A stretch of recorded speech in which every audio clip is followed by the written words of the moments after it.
Bonsoir et bienvenue à toutes et à tous. Travaux du BRT, les commerçants établis sur le rond-point, le BRT 6 menacé de déguerpissement. Ces jeunes ont fait face à la presse, c'était pour réagir suite à la sommation du préfet de Dakar. Ils sont donc sommés de quitter les lieux avant vendredi prochain et ces commerçants parlent d'un délai jugé trop court et fustigent également le non-respect des engagements des autorités. Compte rendu de cette conférence de presse signée Ibou Diouf et Pop Sangonembaye. Ils sont sommés de quitter ce rond-point Liberté 6 avant vendredi. Une mesure qu'une enchante guerre s'établit autres marchands ambulants qui occupent cet espace. Les travaux du BRT risquent d'impacter sur leurs activités. On voit que ça reste que 2 jours d'ici vendredi pour faire le déguerpissement, alors qu'il y a des centaines de jeunes qui sont ici et qui n'ont pas été indemnisés jusqu'à présent. Ça aussi c'est déplorable. Nous on ne dit pas, on ne va pas quitter ici. Mais les conditions qu'on avait prises du moins avec le préfet, il doit vraiment respecter ça. Ces commerçants sollicitent le soutien de l'État, recasement des acteurs, indemnisation et même le recensement. Hier même, il a dit qu'il y avait 16 secs qui étaient sortis. Mais ces secs-là, jusqu'à présent même, il y a des gens qui sont dans la liste d'omission, qui n'ont pas encore été traités. Merci. Et en ce moment-là, si on dit qu'on a payé 80%, vraiment, ça nous inquiète. C'est très proche. Maintenant, si on retient le vendredi, je pense que d'ici vendredi, on ne peut pas faire quelque chose. Maintenant, il va falloir reporter la date un tout petit peu pour qu'on puisse vraiment, qu'on puisse s'organiser pour pouvoir faire quelque chose. Le message du préfet de Dakar est bien reçu et interprété différemment. Ces occupants du rond-point Liberté 6 n'ont plus que quelques jours pour trouver la solution. Les jeunes qui sont ici en train de travailler, maintenant, s'ils voulaient dire aujourd'hui de quitter ici à Liberté 6, mais qu'est-ce qu'ils vont faire demain? Ils vont rester dans les rues et voilà, faire le délinquant et le banditisme. Sur le tracé du futur BRT se trouve le rond-point Liberté 6, la zone de Grand Yoff, l'échangeur Alisso sont aussi sur le même tracé. Ibou Diouf, la colère des travailleurs de Dakar Bamako ferroviaire, le personnel, les syndicalistes s'insurgent contre le directeur de l'agence de chemin de fer. Selon ces travailleurs, l'agence ne peut plus prendre en charge les préoccupations des travailleurs. Daha Kanté, le délégué du personnel de DBF, interrogé par Cheranta Diop et Seylatir. Discuter un peu de la situation qui prévaut dans l'entreprise. En l'occurrence, certains documents que M. Ablaïlo, le directeur de l'ANCF, a adressés au personnel et aux secrétaires généraux des syndicats. Depuis la privatisation à nos jours, je vois que M. le directeur de l'ANCF, en l'occurrence Ablaïlo, nous crée beaucoup de problèmes. Donc des ajustements à gauche et à droite depuis la privatisation, depuis l'événement de Transrail jusqu'à DBF. Ablaïlo fut directeur du PTB et nous connaissons tous. Il a géré le PTB qui n'avait même pas 150 agents. Le PTB a été mis à terre à Chenou. La mission de l'Agence nationale des chemins de fer est finie depuis qu'on a créé le secrétariat d'État au réseau ferroviaire national. Ablaïlo n'a même pas le droit d'écrire une correspondance qu'il adresse au personnel de Dakar Bamako ferroviaire. Et puis en quoi ça regarde le personnel de Dakar Bamako ferroviaire jusqu'à ce que Ablaïlo écrive au personnel de Dakar Bamako ferroviaire pour leur dire qu'il veut parer au plus pressé pour faire une passation de service en bonne et due forme. Mais je pense bien qu'Ablaïlo n'a pas été nommé au niveau de Dakar Bamako ferroviaire. Je lance un appel à l'endroit du ministre Omar Youm. D'après les informations que j'ai eues, il y a une création d'une nouvelle société dénommée les chemins de fer du Sénégal. Je pense bien, si je ne me trompe pas, cette nouvelle société verra bientôt le jour. Et vraiment, je demande aussi aux cheminots d'être calmes. Je vous l'annonçais dans les titres de cette édition, la marche des chauffeurs du département de Podor. Des centaines de personnes étaient dans les rues pour dénoncer l'arrivée des bus Yangarta dans le département. Ces chauffeurs comptent aller en grève du 9 au 12 mars prochain si rien n'est fait. On voit tout cela dans cette correspondance signée Ousseynou Diop et Habib Sek. Des centaines de chauffeurs et transporteurs de la région de Saint-Louis se sont donné rendez-vous à Podor pour une marche pacifique encadrée par les forces de l'ordre. Ils ont arboré des brassards rouges et exigent le retrait sans condition des bus Yangarta de Dakar Dem Dikk qui freinent leur métier depuis leur arrivée dans la région. La mairie nous a donné un site et au même moment, ces bus arrivent et créent leur propre gare routière. C'est pourquoi les clients ne vont plus venir prendre nos voitures pour voyager. Ces bus se prennent des clients n'importe où. Ils viennent jusque dans notre gare routière pour chercher des clients. Nous ne sommes pas d'accord et nous demandons au président Macky Sall d'intervenir et de régler le problème. Sinon, tous les chauffeurs du département de Podor vont réagir. Nous interpellons. Aux alentours de la gare routière, ils prennent les clients. Nous n'avons plus aucun accès aux clients. Il faut que le président Macky Sall nous aide à régler cette situation. Après avoir remis un mémorandum à l'autorité départementale, les chauffeurs du Nord veulent des solutions d'urgence. Selon leur porte-parole, les bus freinent leur travail. Ils menacent ainsi d'aller en grève du 9 au 12 mars prochain pour décrier cette forfaiture. Nous interpellons le président de la République pour qu'il trouve une solution à ce problème. Sinon, on va aller en grève générale et paralyser le secteur du transport pendant 4 jours. Les chauffeurs font partie de la société. Ils sont actifs et sont des hommes de développement. À chaque fois que le gouvernement a besoin d'eux, ils sont toujours présents. Donc si l'État nous cause des ennuis, nous resterons inactifs en attendant que nos problèmes soient réglés. Très en colère, les chauffeurs et transporteurs menacent de paralyser le système dans les prochains jours dans toute la région. Une grève qui sera suivie d'un autre plan d'action selon les membres du regroupement des chauffeurs de Podor.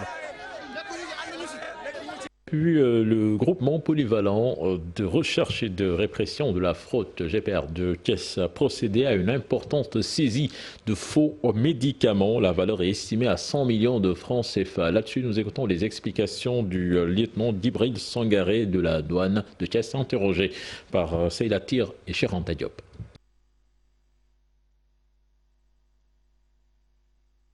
Le Sénégal et le Canada sur la formation professionnelle et en parfaite ligne droite avec les politiques publiques de l'État mises en œuvre dans le cadre du plan Sénégal émergent. Je pense, comme je l'ai dit tout à l'heure dans mon propos liminaire, ce forum arrive à un moment où le Sénégal met l'emphase sur l'employabilité des jeunes. Parce que le président de la République a compris qu'aujourd'hui, nos jeunes n'ont pas un problème d'emploi, mais ils ont un problème d'employabilité, donc un problème de qualification. C'est fort heureusement que le projet ESP EPE, dans le cadre de sa mise en œuvre, qui en a à sa 5e année d'ailleurs, avait comme ligne directive l'employabilité des jeunes en faisant des partenariats avec le privé. Je pense qu'aujourd'hui c'est un projet qui a donné beaucoup de satisfaction en termes d'employabilité des jeunes, en termes de qualification. Et nous avons vu ce que nous voulons d'ailleurs en faire dans le ministère, que des jeunes sont sortis du système classique de l'université pour aller embrasser une formation professionnelle et qui ont eu un taux d'insertion de 84%. Ce n'est pas rien, mais c'est des modèles comme ça que nous envisageons dans le ministère d'accentuer, d'augmenter pour régler la question de l'emploi, mais comme je le dis souvent, qui en amont doit être réglée par la question de l'employabilité. C'était plutôt les explications du ministre de la Formation professionnelle, Dame Diop, lors de la 9e édition du Forum de l'essor du secteur privé par l'éducation pour l'emploi des jeunes aux sphères ministérielles de Diamniadio. Voilà, je vous l'annonçais tantôt, le groupement polyvalent de recherche et de répression de la fraude GPR de Thiès a procédé à une importante saisie de faux médicaments, la valeur estimée à 100 millions de francs CFA. Les explications du lieutenant Djibril Sangaré, interrogé par Cheranta Diop et Seyla Tir. Il a été réalisé lundi dernier aux environs de 21h dans les environs des localités de Linguère, Dara et Touba. On est en pleine brousse et en pleine nuit, c'est difficile de les appréhender et la plupart du temps, comme la dernière fois, on a un autre véhicule à poursuivre. Donc on a dû faire descendre une personne au niveau du premier véhicule et poursuivre l'autre. 100 millions, en comptant les véhicules, la valeur des véhicules. Bon, je ne retiens pas tous les noms, mais je sais qu'il y a du paracétamol dans les médicaments. Il y a un médicament qui s'appelle aussi Ivomec, qui est un produit vétérinaire. Oui. Il y a à peu près presque 15 sortes de médicaments différents dans la saisie.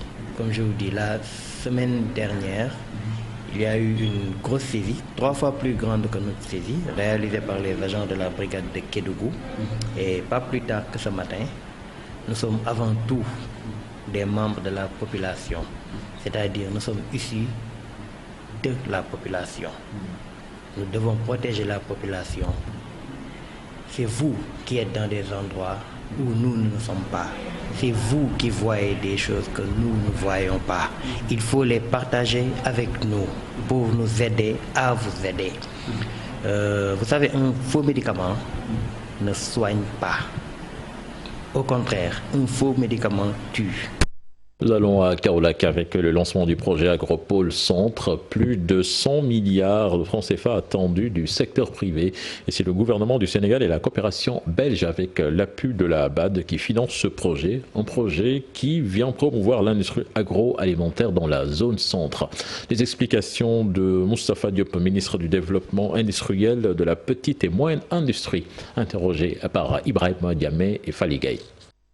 L'agropole est un moteur robuste de territorialisation des politiques publiques sur l'industrie et un moyen efficace pour créer un tissu économique local autour des chaînes de valeur agricoles avec comme effet d'entraînement la création de richesses et d'emplois pour les populations.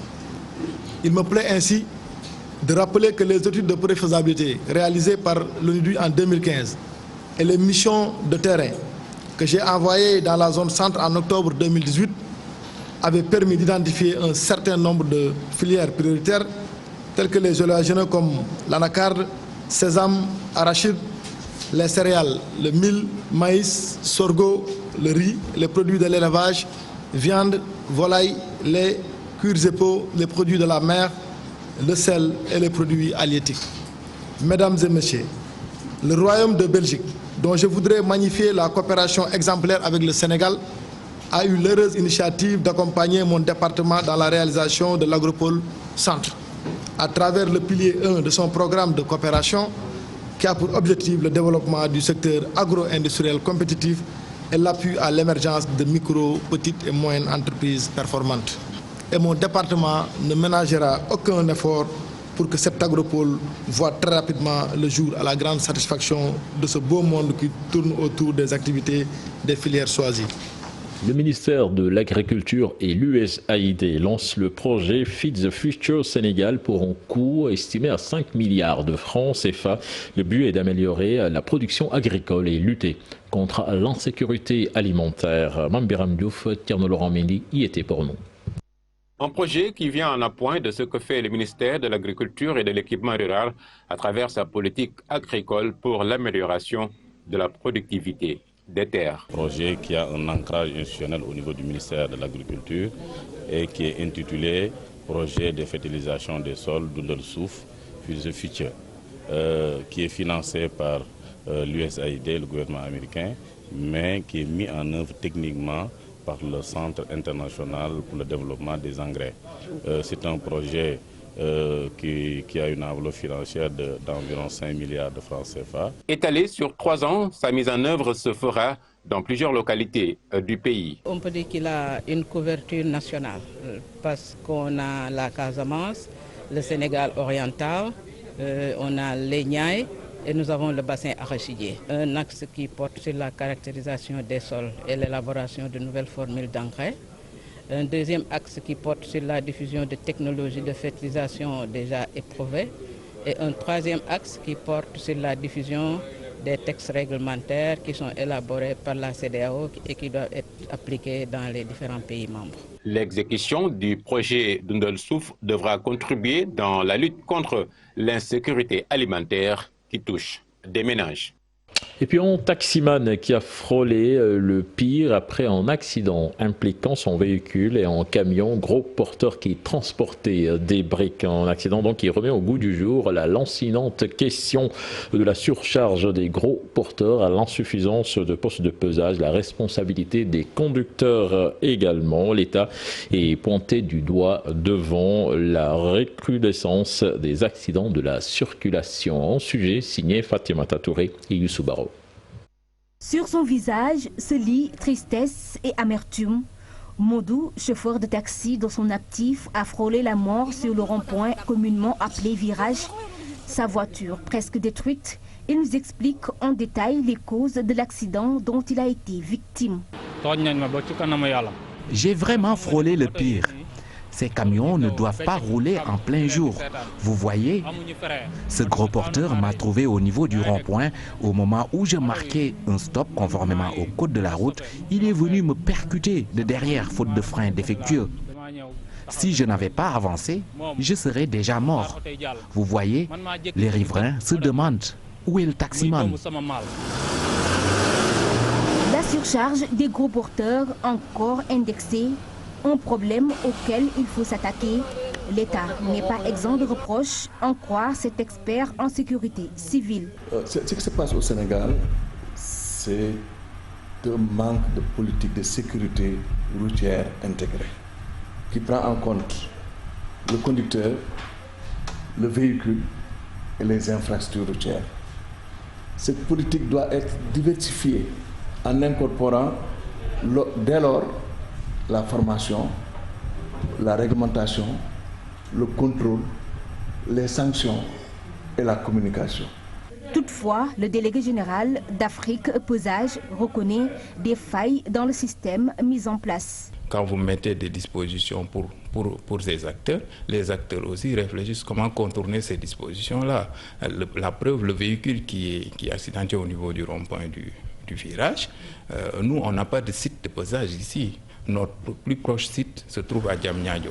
Donc si le véhicule a quitté par exemple Dakar Centre pour venir à Ngor, il n'est pas contrôlé par nos sites. Nous, dans notre contrat, l'État nous avait demandé de mettre 16 sites sur le territoire sénégalais. Aujourd'hui, on en est à 20, plus une brigade mobile qui tourne pour capter justement ces camions-là qui échappent. Donc nous, déjà, ce n'est pas un manquement, mais plutôt, au fur et à mesure qu'on déroule notre mission, on voit des failles sur l'infrastructure routière qu'il faut corriger et on mettra en place un dispositif pour corriger ces failles-là. La récurrence des accidents de circulation impliquant des véhicules gros porteurs, une équation difficile à résoudre jusque-là. Aujourd'hui, des mesures coercitives s'imposent pour venir à bout du problème qui continue de faire beaucoup de victimes.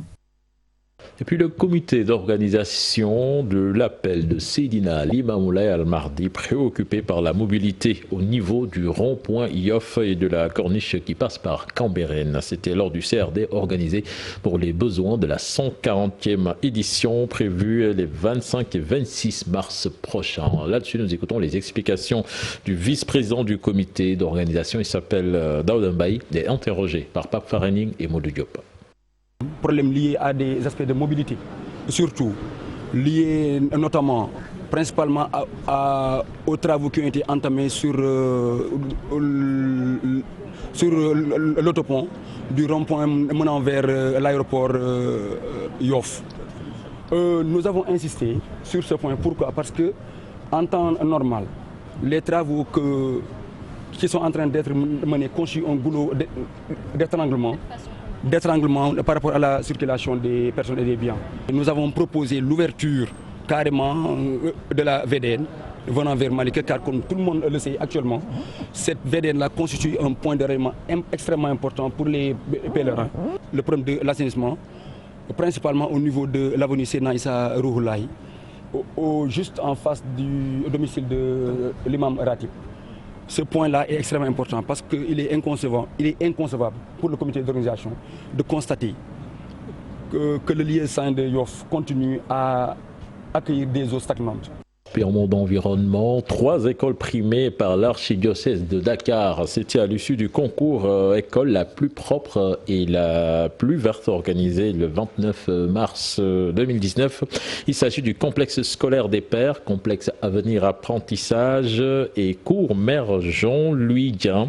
Occasion saisie par Monseigneur Benjamin Ndiaye d'encourager les enfants, les incitant à avoir le culte de la propreté. Par ailleurs, l'archevêque en a profité pour dénoncer les violences que subissent les enfants ces derniers temps. Compte rendu signé Fatimata Touré et Modou Diop. Au Sénégal, avec zéro déchet est bien possible.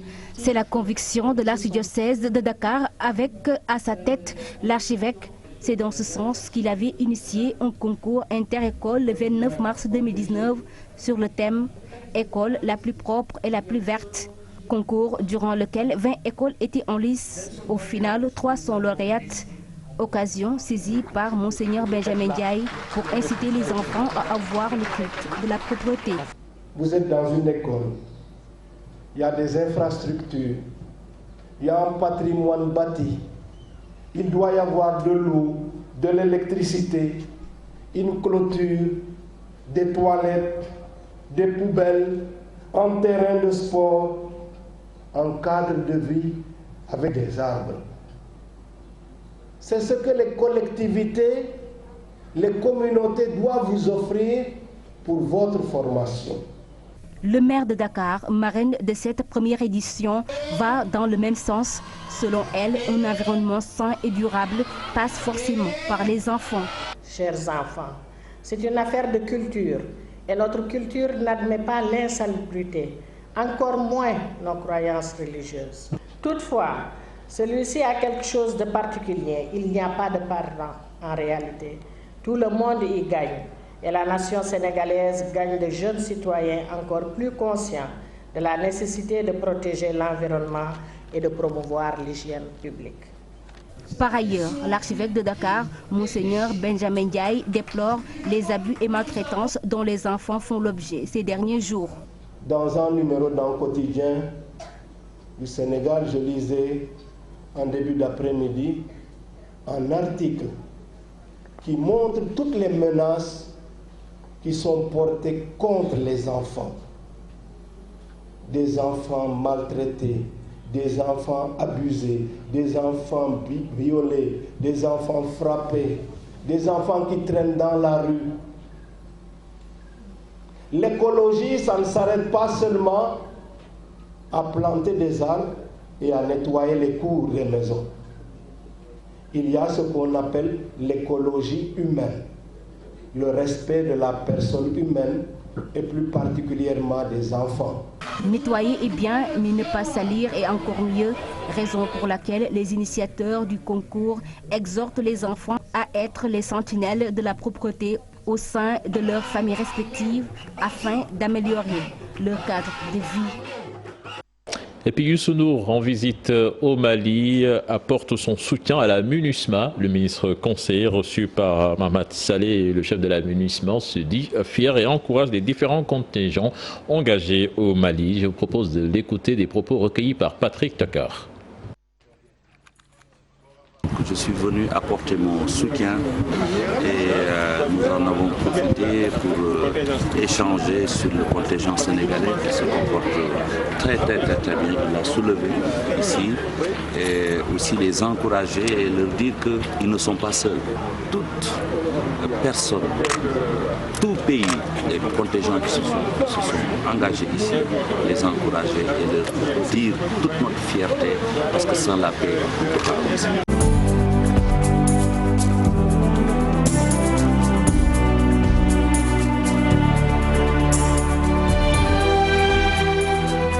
La page des sports du 20 au 29 février prochain, Dakar Arena de Diamniadio abrite le tournoi qualificatif olympique Zone Afrique. 323 boxeurs de 39 pays dont le Sénégal vont en découdre en 13 catégories pour 33 tickets de Tokyo 2020. On voit cela dans cet élément signé Aram Touré. Dakar Arena, la boxe africaine à l'honneur. Les tickets olympiques sont déjà disponibles. Durant 10 jours, à partir de ce 20 février, la salle multifonctionnelle de Diamniadio accueille un tournoi qualificatif olympique. Pas moins de 323 boxeurs, hommes et femmes, issus de 39 pays d'Afrique sont en compétition pour 33 places aux Jeux olympiques de Tokyo 2020. Sur le ring, 13 catégories vont se succéder avec un premier combat ce jeudi à 15 h. Le Sénégal, pays hôte du tournoi, a pour sa part engagé 7 boxeurs, 6 hommes et une femme, dont la plupart évoluent à l'étranger. Des Sénégalais qui ne vont boxer qu'en 6 catégories. Le pari de l'organisation et de la participation va-t-il être relevé? Réponse le 29 février prochain. Et puis annoncé depuis plus d'un an, la construction du stade olympique de Diamniadio va être lancée ce jeudi 20 février avec la pose de la première pierre d'une capacité de 50 000 places. Son coût est estimé à près de 150 milliards de francs CFA. Nous voyons tout cela dans ce récit signé Chersadibou Diarra et Iboukan. Un stade olympique à Diamniadio, le premier coup de truelle donné ce jeudi. Le président de la République, Macky Sall, en compagnie de quelques membres de son gouvernement et des constructeurs, vont effectuer la pose de la première pierre. La construction de cette enceinte sportive dépasse maintenant l'effet d'annonce après des mois d'attente. La révélation et la présentation de la maquette avaient été faites en août 2018 lors de l'inauguration de la salle multisport Dakar Arena. Eh bien, je suis heureux de vous dire que je vous donne rendez-vous en 2020 pour l'inauguration d'un stade olympique de football de 50 000 places. Le futur stade olympique de la dernière génération aura une capacité de 50 000 places. Son coût évalué aux alentours de 155 milliards de francs CFA. Son financement est né d'une convention avec une banque anglaise. La construction de l'infrastructure est confiée à une société turque. Elle va durer au moins 1 an et demi. Ibrahim Khan, le contre-coup de l'aventure africaine, la greffe des nouveaux joueurs qui tardent à prendre et l'inefficacité offensive, les grandes causes de la position de relégable de Génération Foot chez certains observateurs, et ces derniers estiment que l'académie de Denis Biramdao a tout pour ne pas durer dans cette zone rouge. Un sujet signé Chersadibou Diarra et Ababakar Kamara. Génération Foot touche le fond. Battu pour la 5e fois à domicile le week-end dernier, l'académie de Denis Biramdao est relégable à l'issue de la 10e journée de Ligue 1. Le résultat de plusieurs facteurs. Le problème principal de Génération Foot cette saison pour moi, c'est l'attaque. Ils ont un problème de buteur. Et ces dernières saisons, les meilleurs buteurs, c'était dans l'équipe de Génération Foot. En Afrique, il y a eu des matchs qu'ils ont disputés. Après l'élimination en Ligue des Champions, ils ont également été reversés en Coupe CAF. Est-ce que les joueurs ont eu le temps de récupérer en temps, contrairement à leurs adversaires? Djiby Fall, je pense qu'il connaît d'abord la maison. Il était là avant, il est retourné. Maintenant, peut-être que son discours ne passe pas tellement par rapport à, contrairement à l'autre, à Demba qui était là. Beaucoup de joueurs ne sont pas formés, ne sont pas issus du club. Ils ont été achetés ailleurs. Maintenant, est-ce que ces joueurs-là ont eu le temps de s'adapter? La championne en titre au purgatoire, comme ce fut le cas pour son homologue Djambar en 2018.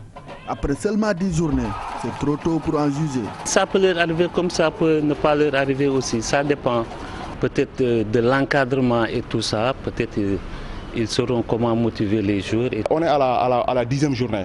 Parce qu'ils ont quand même le temps. Ils ont quand même le temps de se reprendre. S'ils gagnent par exemple 3-4 matchs, ils peuvent quitter la zone rouge. Maintenant, le Sendop Djambar, on ne sait jamais.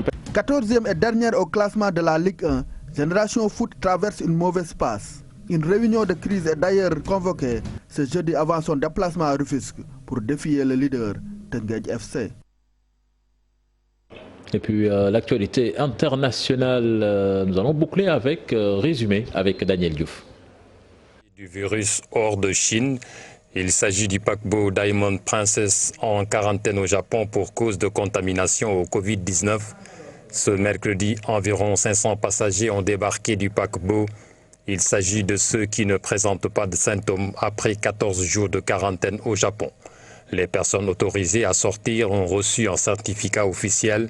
Tokyo annonce 79 nouveaux porteurs du coronavirus à bord de ce paquebot, ce qui porte le nombre total de cas répertoriés à 621. Plusieurs pays ont décidé d'envoyer des avions pour rapatrier leurs ressortissants. Quant à l'équipage, il entamera une quarantaine une fois le premier passager sorti.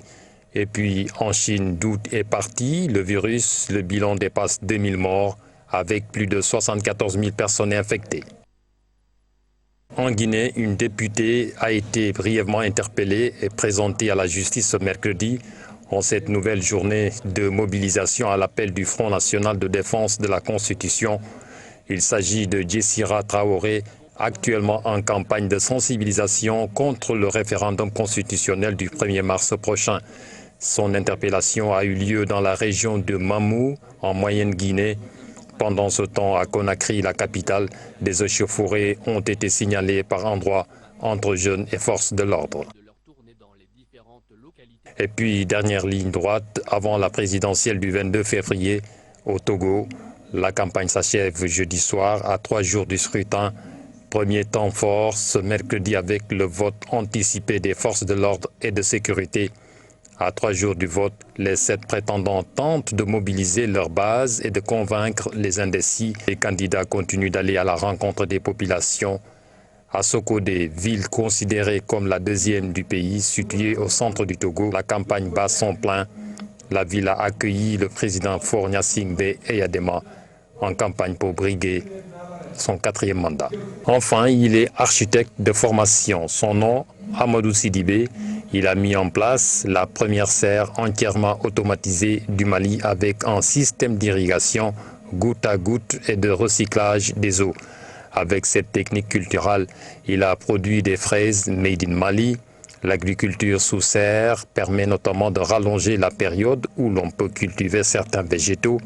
Elle permet aussi de les cultiver en dehors des régions où on les trouve originellement, notamment en les protégeant du froid. Avec cette forme d'agriculture, l'on peut s'orienter vers du business, c'est-à-dire du profit, ou alors vivre de la production. Merci à vous, Daniel Diouf. C'était le dernier élément de ce journal. Prochain rendez-vous pour l'information, ce sera à 0h avec le tout en images. La deuxième partie de Soir d'Enfants.